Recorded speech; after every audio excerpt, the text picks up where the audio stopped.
Good morning, friends. Welcome to Story Time with Blue Bear. One of my favorite stories for us today. This is the story of Genghis Khan and his hawk. Now, some of you may know who Genghis Khan is, some of you may not. Genghis Khan was a Mongolian warlord, one of the greatest warriors in all the world. Mongolia is north of China, if you know where that is. Well, a little bit about Genghis Khan. He was a real man. He lived a long time ago. It was said he was 320 pounds, pure fighting muscle. Like these days, a lot of people are bodybuilders, and that's kind of like swollen muscle. Oh, the athletic muscle, the special forces, Delta military muscle, like super lean, ordinary, but you can do 1,000 push-ups in a go, run for 50 hours without stopping, sort of thing. This was the sort of man Genghis Khan was. It was said he was fearless. It was said he once fought his way through 100 men by himself. I tell you all this so you know he was not a nice man. He was a killer. He'd killed and tortured and done worse to thousands of people, including women and children. For in those days, if you were going to be a leader, you had to be fierce and ruthless. And if you're a king, heavy lies the crown, sort of thing. And so he couldn't have many friends. But he did have one friend. One friend. On his 14th name day, he was given a hawk. You know what hawks are, right? Birds of prey. And this hawk was his hunting buddy and his fighting buddy. And they'd saved, over the years, they'd saved each other's lives countless times, 100 times, absolutely, right? The hawk could fly far, because hawk eyesight, that's good eyesight. And so the hawk could come and bring reports of where the armies were, where the scouts were, where a trail was, or this or that, right? Because, if you can fly, you can see so much. And so they became very close. And some would say that the hawk was Genghis Khan's only friend. For he was a ruler. If you're going to be a ruler, you got to be feared. If you're going to be feared, you can't show too much vulnerability. At least that's how they used to think about it. These days we know better, right? A real person, a brave person, man, woman, or other, knows that showing vulnerability is strength, or is a sign of strength. Well, one day, Genghis Khan's army was in enemy territory. Remember, he was almost the only warrior to ever bring an army across the Great Wall of China, which is the only human structure we can see from space. Isn't that crazy? That's a wall. Genghis Khan took over 1 million men across that wall. All. The purge of the Golden Arches. That's another story for another day. Some say where the McDonald's arches came from, but speculation remains. Anyway, Genghis Khan had his men in enemy territory, and they were marching. And they marched all day and couldn't find any fresh water. Now this is no good, because those of you who know that people need water how often? Certainly every 3 days. If you're hiking with heavy armor, all that, right? Every day. Remember, Genghis Khan was afraid of no man and no beast. He'd even fought bears without metal, right? In the old days, you had to use sticks and stones. How would you kill a bear if you had no sword, no spear, no bow and arrow? Some say Genghis Khan used his bare hands, but we have no direct witnesses. Think about it. Well, Genghis Khan was afraid because a leader's got to take care of his people. And he knew even if they had no enemy to fight, they would be defeated by themselves if they couldn't find water. For his men could only march so far. And so, at last, Genghis Khan found a tiny trickle of a stream coming off the hillside.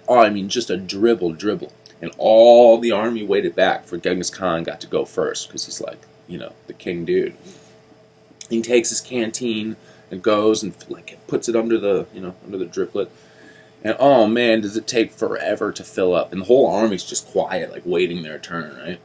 And at last, when Genghis Khan like finally, gets it filled up, and he pulls up to like his lips, and finally drink, his hawk, who'd been sitting on a branch in a tree, flies down. I mean, faster than the blink of an eye, and knocks the canteen on the ground, and the water just spills into the dry sand, and you can imagine how fast the ground soaks up the water.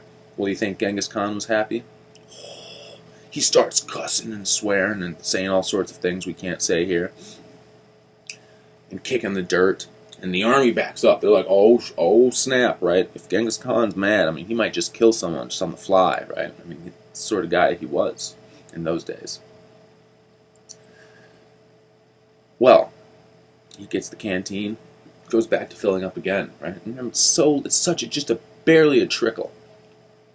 And if it took long the first time, it took twice as long the second, or so it seemed.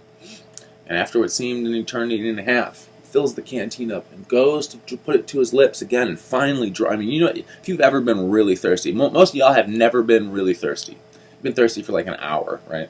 Be in the wild and have to go a whole day hiking and doing hard physical labor without any water. If you ever are in a situation where you run out of water, the first thing you'll notice is that you are immediately thirsty upon hearing that you have no water.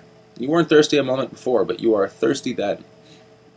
And so, thus was the situation writ. Well, again, Genghis Khan goes to put it to his lips, and again, faster than the first time, his hawk flies down, like the blink of an eye and the breath of a second, knocking the canteen on the ground, spilling the water all over.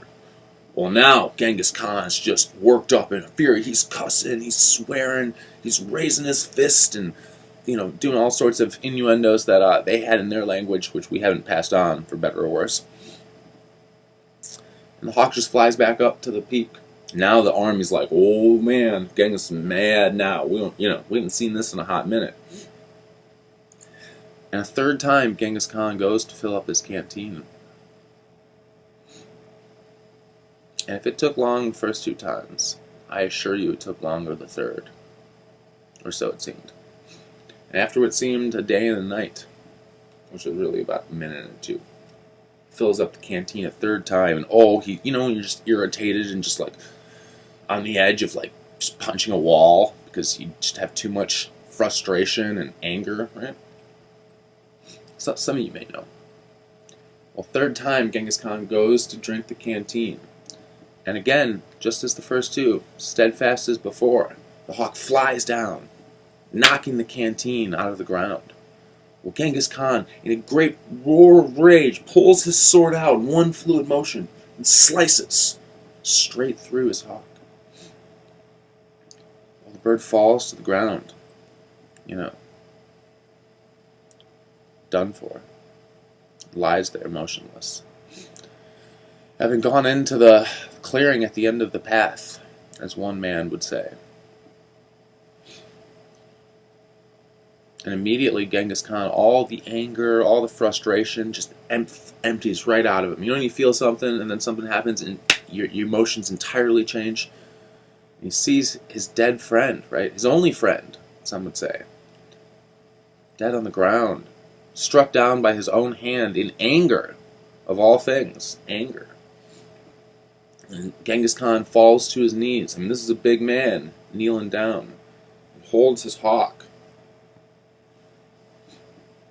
And something unusual happens.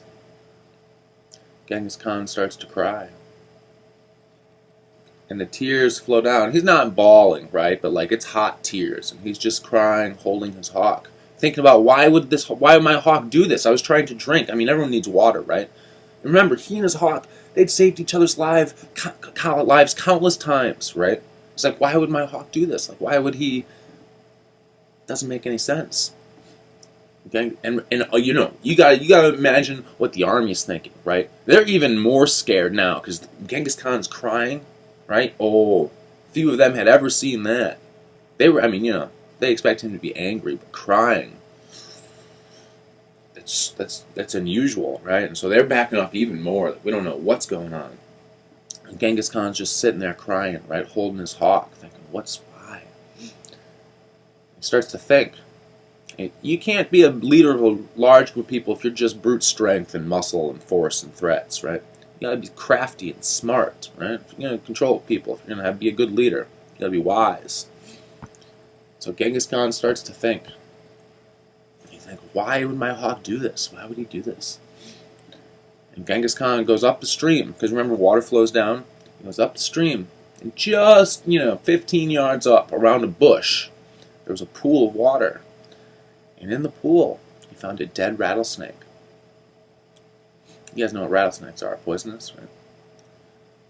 And he realized that his hawk, who had obviously flown around the area, had seen the dead rattlesnake, the poisonous rattlesnake, upstream, upriver.